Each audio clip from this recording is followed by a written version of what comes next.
बरं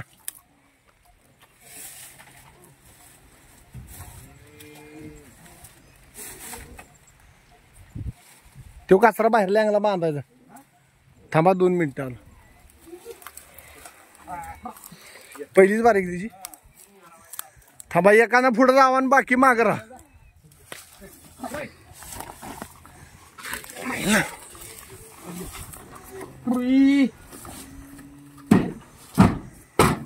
चढले कुठे जाते.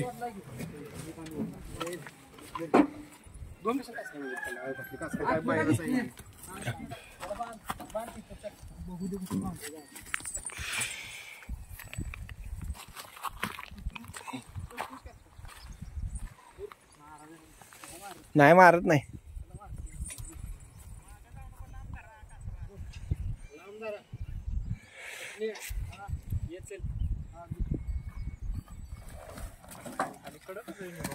मग काय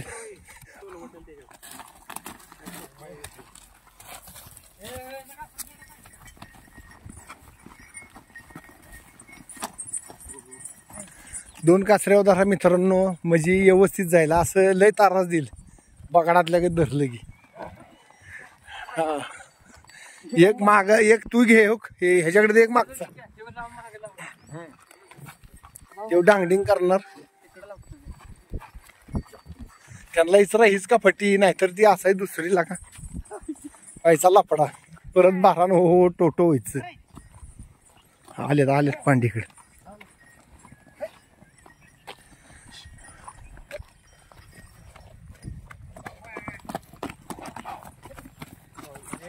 कसं आहे की आपल्याला बावधन गावात आपण आजोळ आपलं पहिल्यापासून येणं यात्रा मोठी भरती बगाड यात्रा. त्यावेळेस बैल असे असतात मोठे मोठे. त्यावेळेस मला वाटायचं की याला आपल्याकडे पण एक असावा. आणि बेंदूर आला त्यावेळेस पण वाटायचं ते दिवस की आपण पण असं धरून असावं. पण ते त्यावेळेस आपली त्या पद्धतीनं परिस्थिती नव्हती की आपण असं ही करू शकतो म्हणून. आणि कुणाला म्हणू शकत नव्हतो की मला हे करायचंय म्हणून.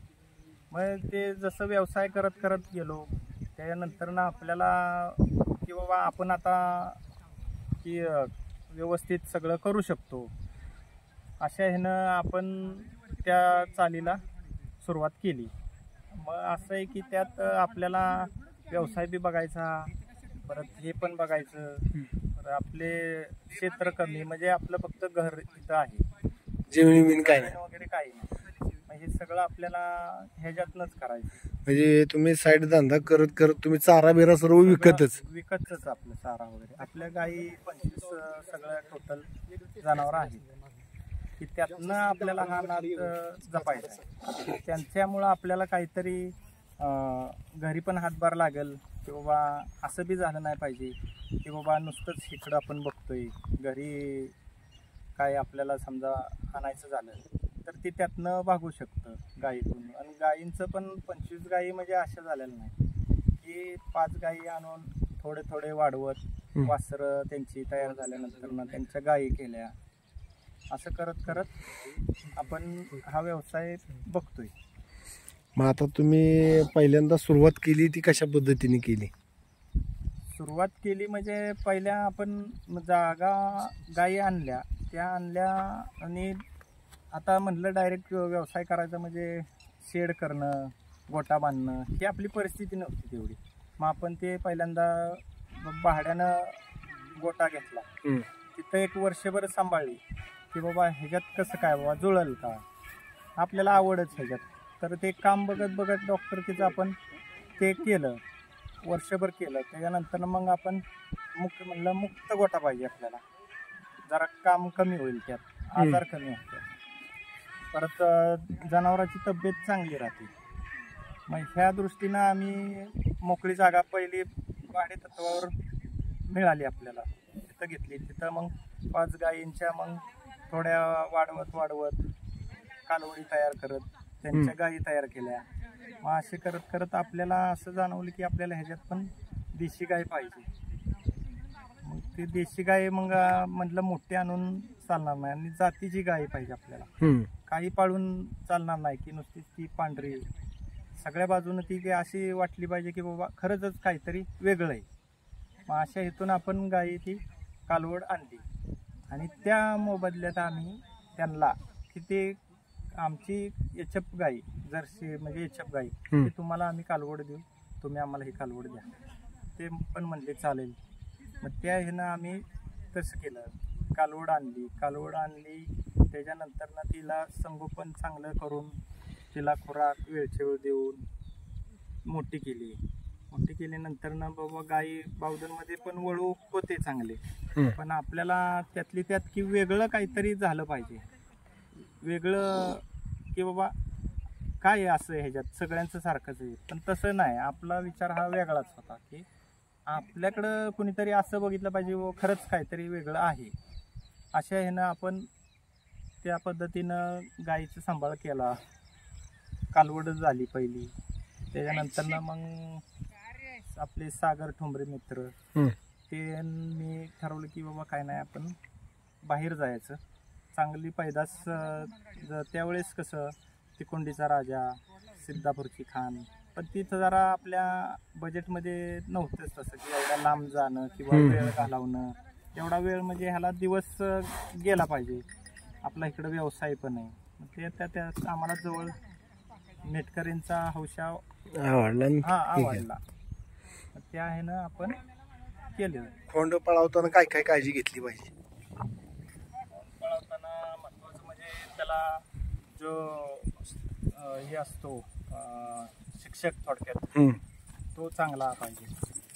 त्याच्यानंतर त्याच्यात खुराला वगैरे चपळपणा अशा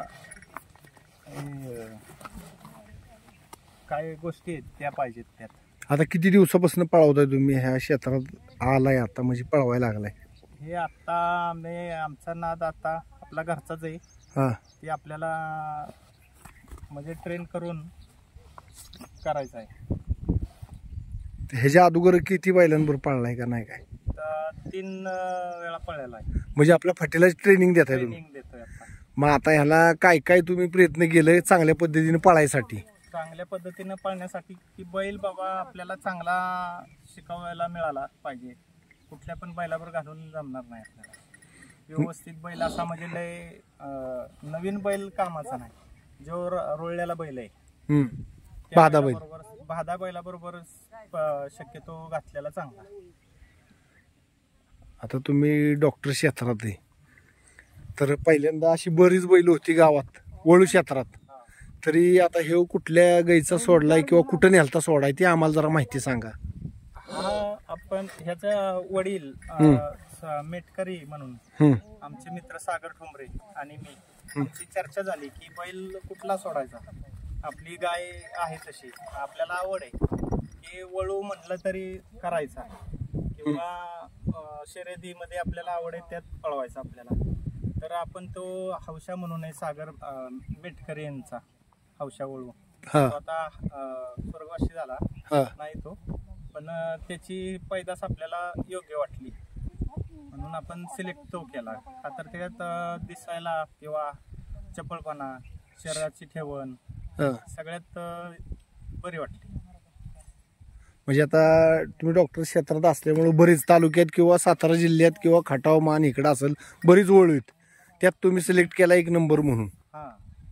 की जेणेकरून त्याचा कलर पण असा हरणासारखा हळगा कलर आहे की ती जात जरा चपळ असते. त्याचे म्हणजे शरीराची ठेवण म्हणजे एकदम घोड्यासारखीच. त्याच्यामुळं घोड्याला जसं स्पीड असतं तसं त्याला लागू शकतं. अशा हेतून आपण घेतलेला आणि पुढं ब्रीडिंग म्हटलं तरी करायचं झालं तरी आपल्याला करायचंय.